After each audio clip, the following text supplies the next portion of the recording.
सालों पुराना पत्र बंधन वापस खुल चुका था। आज सालों बाद मिस्टर अल्बेला का पत्र आया था। आशना के चेहरे पर मुस्कान जरूर थी, लेकिन क्या आपको नहीं लगता कि वो मुस्कान दोहरी थी? आशना तो लगभग मिस्टर अल्बेला को भूल ही चुकी थी, लेकिन उस पत्र ने उसे उन बीती यादों का एहसास कराया था।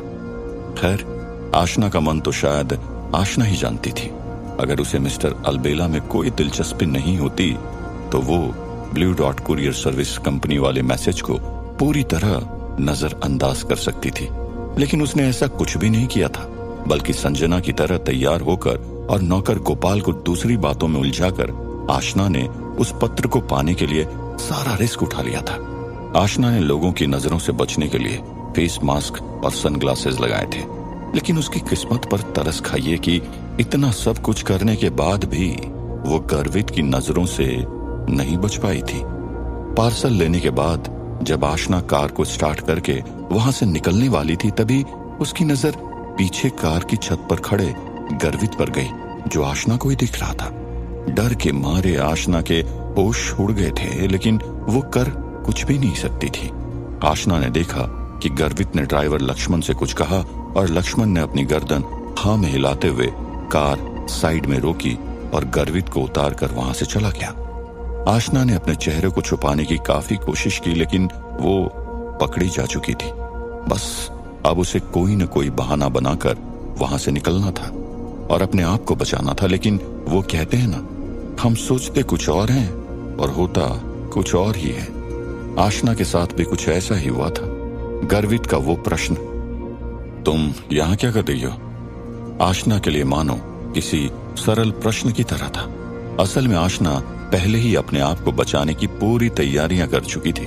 और देखिए ना, कुदरत का करिश्मा, गर्वित आशना की बातों पर एक बार में मान भी गया था।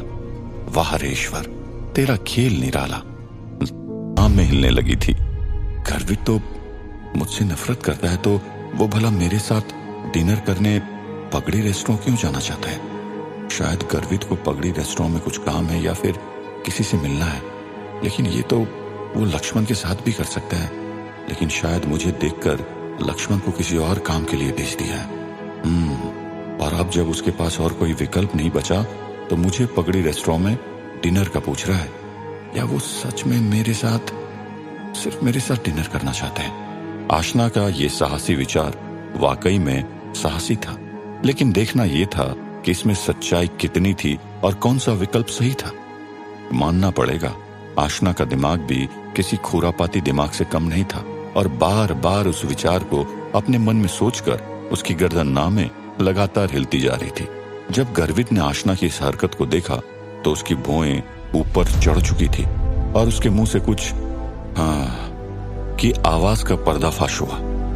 गर्वित की हाँ भी किसी शेर की दहाड़ से कम नहीं थी और उस दहाड़ ने आशना के साहसी विचार को पूरी तरह से फिसड्डी विचार में बदल दिया था।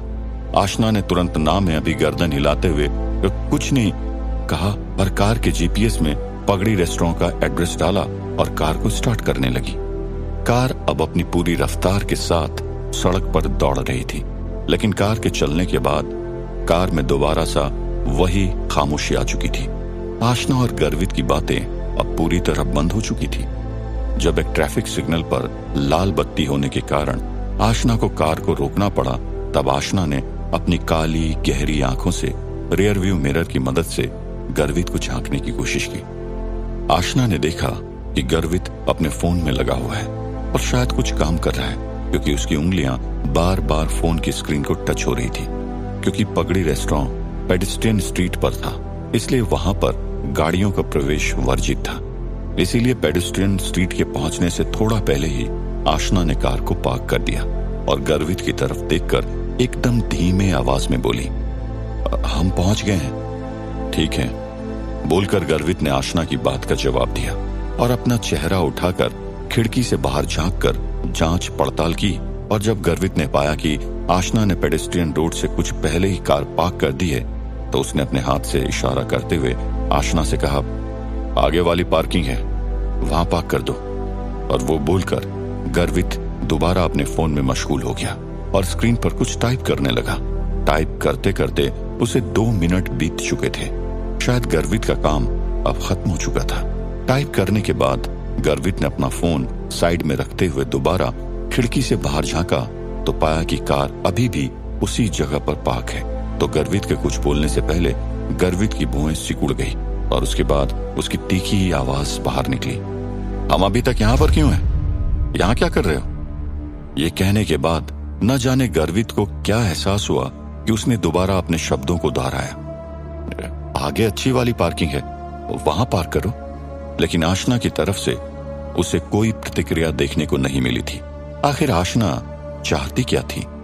जब आशना की तरफ से उसे कोई जवाब नहीं मिला तो अपनी बात को जारी रखते हुए गर्वित ने दोबारा अपनी गर्दन को नीचे रखते हुए एकदम शांत और सरल लहजे में आशना की तरफ देखकर कहा, क्या तुम आज रात फ्री नहीं हो? करते हैं ना डिनर साथ में? आशना कर अपनी छाती से चिपका दिया। गर्वित की एकाएक इस हरकत से आशना सकपका गई थी और उसके मुंह से चीखों की बारात निकल चुकी थी जो उसके कानों को भी रौंदते हुए निकली थी। आशना के दिमाग के विचार अब पूरी तरह से गायब हो चुके थे। आशना का चेहरा गर्वित की छाती से पूरी तरह भींच चुका था, इसलिए आशना चाहे कितनी भी कोशिश कर रही थी अपना सर उठाने की, वो मुमकिन नहीं हो पा रहा था। तभी उसने एक कार की इंजन की आवाज सुनी जो धीरे धीरे बढ़ते जा रही थी। आशना पूरी तरह से डर गई थी और उसे इस बौखलाहट ने आशना को गर्वित की छाती से हल्की आजादी दिलाते हुए अपने चेहरे को हिलाने की अनुमति दे दी थी। आशना ने देखा कि एक बेकाबू कार पूरी स्पीड से उनकी तरफ आ रही है। भले ही पेडेस्ट्रियन स्ट्रीट भीड़ से खचाखच भरी हुई थी, लेकिन उस कार की स्पीड में कोई कमी नहीं आई थी, बल्कि ऐसा लग रहा था जैसे मानो वो कार सबको कुचलने ही आ रही है। हर तरफ हल्ला मच उठा था। लोग अपनी अपनी जान बचाने के लिए इधर से उधर भागने लगे थे और कुछ तो उस कार की चपेट में भी आ चुके थे। हर तरफ खून ही खून था।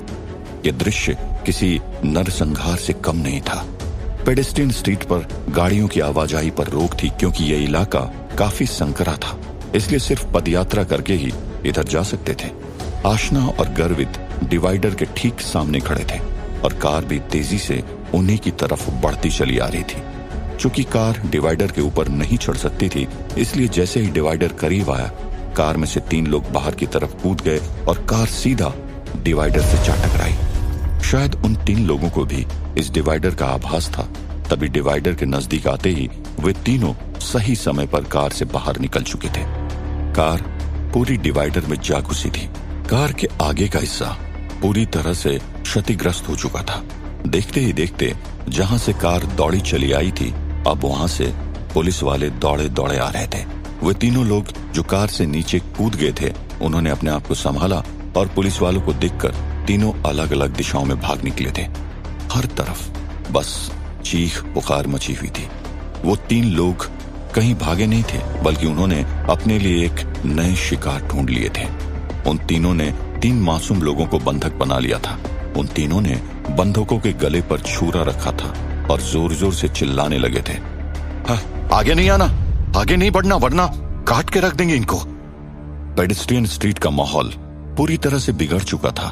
उन उपद्रवियों की हरकत ने सभी लोगों को चिंता में डाल दिया था। कमजोर दिल वाले लोगों का तो इससे भी बुरा हाल था।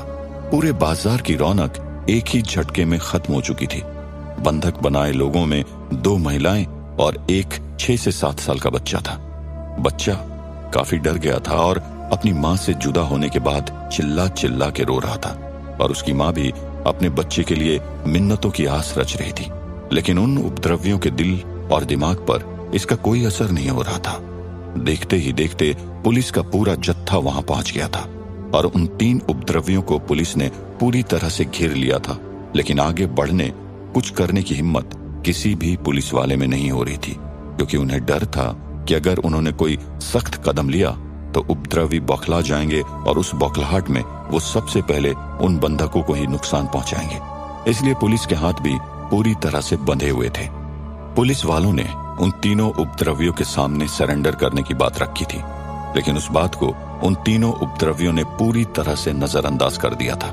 कुछ ही देर में पुलिस का एक और जत्था वहां पहुंचा और अब पुलिस वाले पूरी तरह से उन पर हावी हो सकते थे। लेकिन गेम अभी भी उन्हीं के हाथों में था, क्योंकि बंधक अभी भी उन्हीं के पास थे। अब धीरे धीरे पुलिस फोर्स बढ़ती जा रही थी और ये देखकर उन उपद्रवियों का हौसला कमजोर होता दिख रहा था। उपद्रवी अपने हाथ को उनके सामने कमजोर नहीं दिखा सकते थे, इसलिए उन तीनों ने एक मास्टर स्ट्रोक खेला। एक उपद्रवी ने अपने जैकेट की जिप को खोलते हुए अपने शरीर पर लगाए बम को सभी के सामने प्रदर्शित किया। ये देखकर पूरे पेडेस्ट्रियन स्ट्रीट में हड़कंप मच गया था। पुलिस वालों ने भी अपने कदमों को पीछे की तरफ खींचा, क्योंकि वो अब कोई रिस्क नहीं ले सकते थे। अब यह मामला सिर्फ उन 3 बंधकों तक ही सीमित नहीं रह गया था। पुलिस वालों का अलग अलग दल वहां मौजूद था। उस दल में एसपी भी था और डीएसपी ने भी अपनी कमान संभाल रखी थी। कुछ क्षण तक एसपी और डीएसपी दोनों एक दूसरे को देखते रहे और उसके बाद दोनों में कुछ बातचीत हुई जो सभी से गुप्त रखी गई थी। उसके बाद एसपी ने उन तीनों उपद्रवियों से डील करने की कोशिश की और डीएसपी वहां मौजूद और पुलिस वालों के साथ उस इलाके को खाली करवाने में जुट गए थे। जब भीड़ को एक तरफ करते हुए डीएसपी का ध्यान गर्वित पर गया तो वो एकदम भौचक्का हो गया था। आखिर गर्वित को देखकर डीएसपी भौचक्का क्यों हो गया था? क्या डीएसपी की मदद से गर्वित और आशना सही सलामत निकल पाएंगे? क्या उन उपद्रवियों को पुलिस पकड़ पाएगी? क्या बेचारे उन बंधकों की जान बच पाएगी? क्या गर्वित का इस पूरे माजरे में कोई योगदान होने वाला है? क्या आर्मी की ट्रेनिंग का पूर्ण इस्तेमाल गर्वित आज सभी के सामने दिखाएगा, या बस ये हमारी एक अधूरी खोखली सोच बन के रह जाएगी? क्या गर्वित और आशना का डिनर